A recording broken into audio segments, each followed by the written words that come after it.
first patient came in June. This was a 48-year-old Pacific Islander patient who came in with a 12-hour history of epigastric pain. He has had type 2 diabetes for the last 8 years and also known to have hypercholesterolemia. He does not have any family history of hypercholesterolemia, and he is on the top doses of glycoside, atorvastatin, and even metformin. He consumes minimal amounts, 2 units of alcohol per week, and smokes 10 cigarettes a day. The overwhelming feature of this patient was the look of his blood sample. It looked like this in ED. His body mass index was 30, and his waist circumference was 44 inches. And anything more than 40 inches is considered obese for males, and BMI 30, that's in the obese category. He had a tender epigastrium with no hepatosplenomegaly, and no algecenitis, and no xanthomas. Looking at his abdominal CD because of abdominal pains, I would like to point out this structure here. The radiologist said this structure which the mark is showing is a pseudocyst. And the radiologist also thought there was increased stranding in the head of the pancreas and slightly larger size of the pancreas in keeping with pancreatitis. And that was confirmed in his lipase levels, which were more than 3 times the upper limit of normal. His venous glucose was abnormal at 18, so were his anion gap and his serum cholesterol, and his HbA1c was extremely poor at 16.7%. He also had microalbuminuria. But one can't help noticing the triglyceride levels which came back when someone asked for cholesterol at 111. Normally it should be less than 1.5, so it's almost 100 times above normal. Then we thought, is this the first time, or has he had high triglycerides in the past? And we went through blood samples in January when he came to have a nail bed debrided, and someone also picked up high triglycerides at 54. So we want to know what's the normal range of triglycerides, and 1.5 is the normal range, but what's considered borderline high, 1.7 to 2.2, and what's considered very high, 5.7. So that's at least 20 times what we consider as very high. We'll move on to the second patient because they both have the same result. The second patient very innocuously presented to Kerwin Hospital Diabetes Clinics on a Thursday morning with triglyceride levels of 87. He comes every 3 to 4 months for his diabetes reviews, and he was a 48-year-old patient with type 2 diabetes for 4 years, and he was on insulin. He already had xanthoma deposits for several years, as he puts it, both the extensor aspects of his knuckles, his back, his knees, his elbows, and heels. But they seem to have gone more increased in size for the last 4 months. He was also known to suffer from hypertriglyceridemia, and his triglyceride level in the past was 49 in 2007. He's not had any family history. And the medications he was on, this time here's a patient with a specific medicine for high triglycerides, gemfibrozil, which is a fibrate, and I'll come to it very soon. He's on atorvastatin and fish oil, which also has benefits in this condition, and he's on insulin. Looking at his knees and elbows, we could see those xanthomatous deposits clearly shown. So both patients got admitted, one in June through ED, the other through clinic in July, and both of them received intravenous insulin. And I'll come later to how it works. The first patient, the Pacific Islander, his triglycerides fell from 111, and just 3 days later, on the 8th, it fell down to 5.8. So we stopped IV insulin after only 3 days. So IV insulin dropped his triglycerides, and we put him on subcutaneous insulin, and he was discharged for the first time on insulin on the 15th, which is about a week later, with a triglyceride level of 10. As for the second patient, he too got admitted, he too received IV insulin, and his triglycerides also fell with the help of IV insulin from 87, 5 days later to 18, and so we stopped his intravenous insulin, put him back on subcutaneous insulin, and sent him home. The first patient, his abdominal pains resolved after day 2 of the admission, and he was discharged on gemfibrozil. And the second patient reported decrease in size of xanthomas, but we changed his gemfibrozil to fenofibrate. Now, what are these medications, gemfibrozil and fenofibrate? They're all fibrates, and I'll come to how they actually reduce the cholesterol in later slides. So here are 2 patients with very high cholesterol levels. And before we talk about cholesterol, let's briefly restructure what a lipoprotein is. So lipoproteins are structures which carry a cholesterol around your circulation. This cholesterol molecule in triglycerides are very hydrophobic. So they need to be packaged inside a particle that can carry inside something which is hydrophilic like your blood. And lipoproteins consist of phospholipids, which are phosphorus and lipids on the outer core, and proteins called apoproteins. So this is the outer core, and inside the triglycerides and cholesterol is packaged. Now, we have different types of lipoproteins. They vary in size and their density. So you know, low density, high density, very low density. So they differ in size by density. And it so happens, each one of these also differ with density, also have a dominant apolipoprotein. So apoproteins are these proteins on top of lipoproteins in the outer shell. And each one of the different densities of lipoproteins have a dominant apoprotein. And the next slide tells us which is which. So you'll find more of ApoB48 in chylomicrons, which is the apoprotein, the dominant one. You'll find ApoE in VLDL and intermediate density lipoprotein, which is the dominant one. Not to say that they don't have ApoB100, they do, but the predominant one being ApoE. And this is important for the very next few slides I'm going to show you. The next slide over here is to illustrate how the triglycerides circulate in your body. So your very low density triglyceride molecule contains a lot of this red substance, which is cholesterol, and this yellow substance, which is triglycerides. Now, this molecule circulates around your circulation, and there is an enzyme called lipoprotein lipase within the epithelial and capillary structures which surround your muscles and your fat tissue. Lipoprotein lipase is going to break down this triglycerides into fatty acids, and then they get reconstituted into triglycerides and stored in your fatty tissues. And that's how the fats get stored in your fatty tissues. In fact, 1/5 of each and every one of our body weights is actually triglyceride. And it can produce 574,000 kilojoules of energy. That's enough to sustain you for 3 months.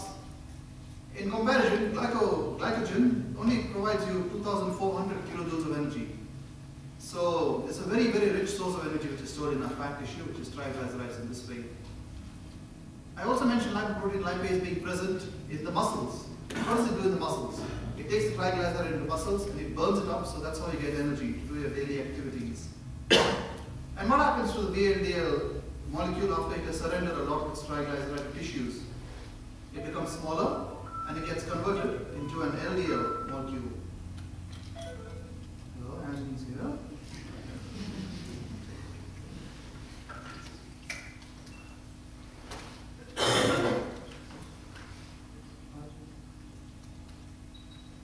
So the triglycerides, the triglycerides taken up in your muscle tissue by lipoprotein lipase get burned up, and the lipoprotein VLDL gets converted into LDL, which is nothing but a VLDL molecule that has surrendered a lot of its triglyceride. And why has LDL got the bad name, bad cholesterol? Because it has 9 times the half-life of VLDL and stays in your circulation 9 times longer. And the danger is it can surrender the more of the red portion, which is cholesterol, into your atherosclerotic plaques and therefore worsen your atherosclerotic disease, so worsen coronary artery disease, and worsen your peripheral artery disease. And that's why LDL is a bad cholesterol. In comparison, HDL is a good cholesterol because it's produced by the liver, it goes on to the circulation and mops up the cholesterol and takes it back. So before we go into genetic cause of hypertriglyceridemia, let's talk about some acquired cause of hypertriglyceridemia. And did our patients have any risk factors of these? Yes, the first patient was obese and he also had diabetes, which was poorly controlled. And the second patient had diabetes but was not obese. There are other causes which can cause hypertriglyceridemia, such as pregnancy, or estrogen, or beta blockers, or even HIV medications or immunosuppressants. How does diabetes cause hypertriglyceridemia? It inactivates lipoprotein lipase. And that's the enzyme that is supposed to do its job and take your triglycerides from your VLDL into the fat tissues and into the muscle tissue. So diabetes inactivates that enzyme, so it can't do its job, and that's how it's believed your triglycerides go up. And diabetes also says it pushes out too much of free fatty acids from the fatty tissues in the circulation. And that's how your cholesterol and triglycerides go up.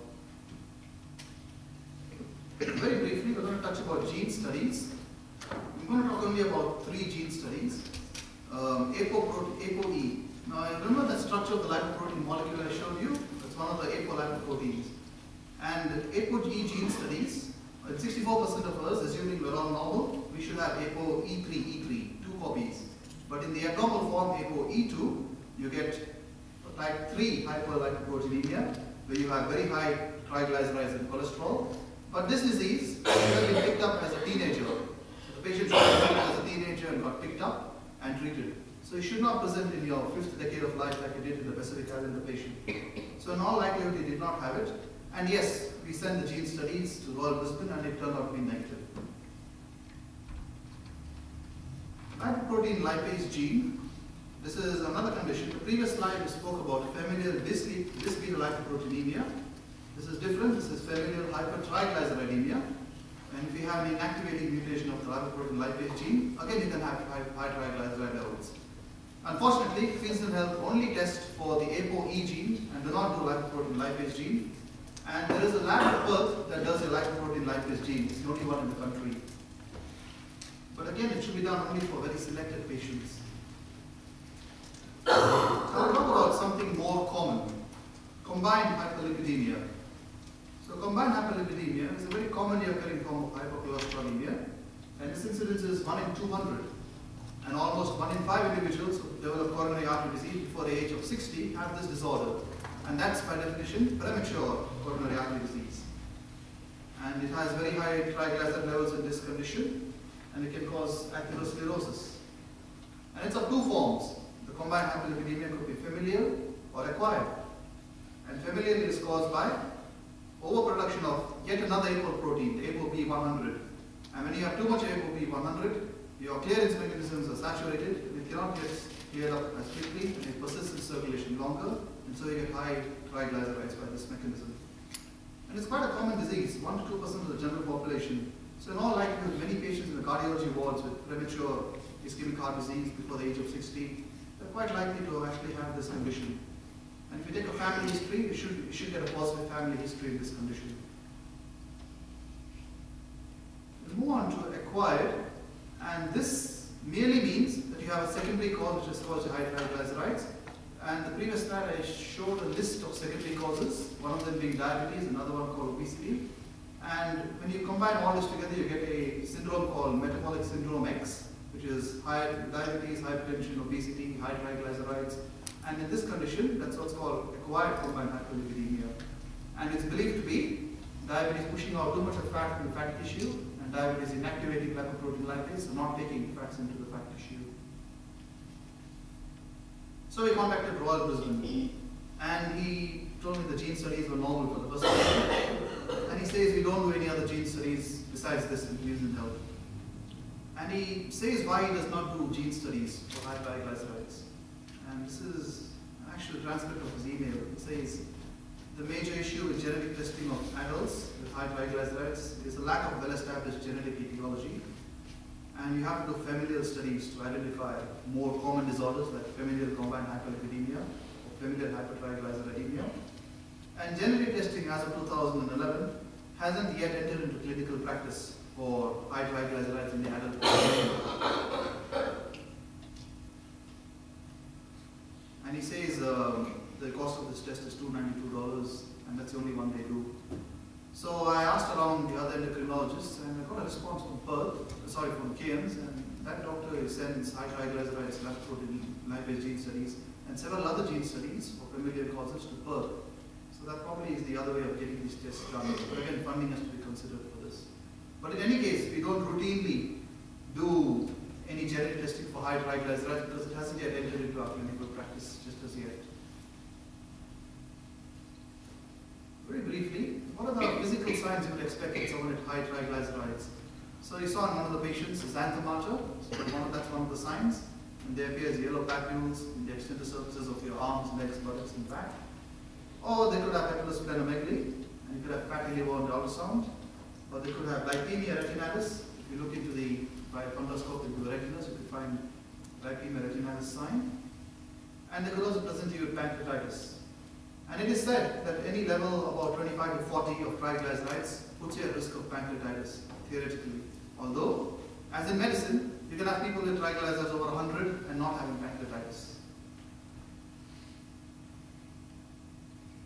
And management of high triglycerides, first thing is to do the basics right, just like you would do with any other patient with diabetes. You just send him to a dietitian and get the diet control and get rid of the obesity and ask them to lose weight and exercise. And alcohol is also a risk factor for secondary acquired hypertriglyceridemia, so get them to stop their alcohol consumption and regular physical activity. And that way you can overcome your insulin resistance and you can optimize your glycemic control. Now what about statins? Statins can interestingly also lower your triglycerides, just like it does with cholesterol, but when the levels are 111, it's too weak and it can't really bring it down. Another important part of managing these patients is exclude secondary causes. So if you find the patient drinks excessive alcohol, get them to stop it. And both our patients, I would say, had dietitian review just to exclude secondary causes, just to get their diet under control and just to lose weight. And when it comes to treatment, when the serum triglycerides only might be elevated, say more than 5, you can get away with the statin. So this is in clinics. Many of the diabetes patients, triglycerides are 7 or 8. And for them, you can get away with the statin, which is used for cholesterol. You can also bring it down, bring the triglycerides down using a statin. But not for these two patients whose levels were 111 and 87. For these two patients, we have other treatments for that. For your normal clinic patient, you can get away with the statin to start off with. And when to start fibrates and nicotinic acid, that's when your statins don't work and you have failed to bring it down to top doses of statins. And how effective are they? Statins have got a 20 to 30% decrease. It can cause decrease of triglycerides 20 to 30%. That's second from bottom of the list. But fibrates, which is what we gave our patients, one of them was put on gemfibrozil, the other one on fenofibrate, they can reduce your triglycerides by 20 to 50%. But what really impresses me is fish oil. Something so innocuous can reduce your triglycerides by 50% or more. And then there's plasmapheresis. This works in everything. Autoimmune disorders, it works. In graves, it works. And it's also working here in hypertriglycerides, 70%. So that's really the best treatment we have got. Now here's an evidence-based question. Can high triglycerides cause you to have coronary artery disease? And will reducing it make your patients live longer? So we review the evidence from the JAMA, from the article at the bottom, and it says, the cardiologist will also like to comment on this, that it will reduce your event-free survival after a bypass graft, after a coronary artery bypass graft, if your triglycerides are still high, and if you haven't reduced it. And if you already have coronary artery disease, it's a bad thing. It will cause more mortality compared to those whose triglycerides are not so high. But in these patients with coronary artery disease, even if you reduce the triglycerides, you are actually not increasing the survival rate, i.e. not decreasing the mortality. So the evidence, from what I could gather, says that it's going to worsen survival rate after CABG surgery, and it's going to worsen those suffering from coronary artery disease if you don't bring triglycerides low. But if you do bring it low, it's not going to make you live longer. And that's why we go to the American Diabetes Association guidelines. Now the first row of these guidelines, all of you know by heart, that you must reduce the total cholesterol less than 4 and the LDL, keep it between 2 to 2.5 or lesser to those who have high LDL and those who come to your clinics. But the purpose of this talk is triglycerides. How low should you keep it down to, given this recently discussed evidence? So it's believed you should keep it less than 3.88 according to these guidelines. And it's believed you should start treatment at all costs if the triglycerides is more than 10. But there you go. We have a gray zone between 3.88 to 10.3. And it doesn't really say what to do if the triglycerides are between 3.88 millimoles